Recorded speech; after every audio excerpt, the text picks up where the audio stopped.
बीर जोहोलाव पुलवामायाव सिलाय बारुदनि ग्रुप ग्राम ग्रेनेडनि रोदावनाय दिनै आं अरायनि थाखाय आंनि लोगोफोरखौ नागारबाय गानबाय गोदोनायाव गोथार बिबारनि माला आंनि दावहारु बीर जोहोलाव लोगोफोर अरायनि गोदो गोदो उन्दुलांनाय आंनि सोलेर आंनि गामियाव आंगोनि न'थियाव नोंसोर लांगोन टेपथाजायै आइनि जिरायनाय मोदै नोंसोर हगारस्रांगोन आइखौ बिखायाव बोजबना नोंसोर बुरखायगोन फोरमायहै नोंसोर आइ आफामोननो आंनि बाथ्रा फोरमायनो सानै सानै फोरमायहरनो खावजेनखिसै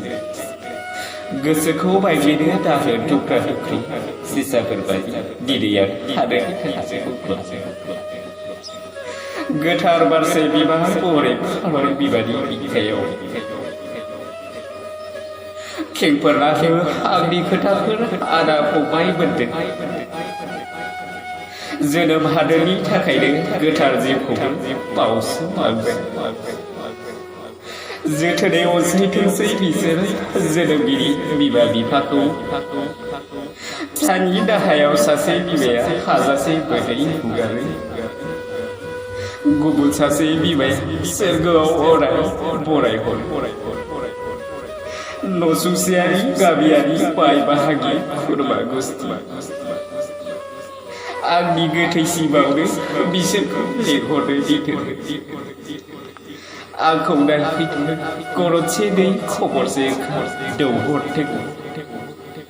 मोदै हुगारनो थाखाय रंजानो हो आंखौ सावहैनाय समाव मानोना आं मुख्लं जादोंब्लाबो बिमा हादोरा गोमानाखै फोरमायहै आंनि अनसुलिनो लगन फोरबोखौ फालिलांथों जेब्लासिम अख्राङाव अखाजों गोमालाङा अब्लासिम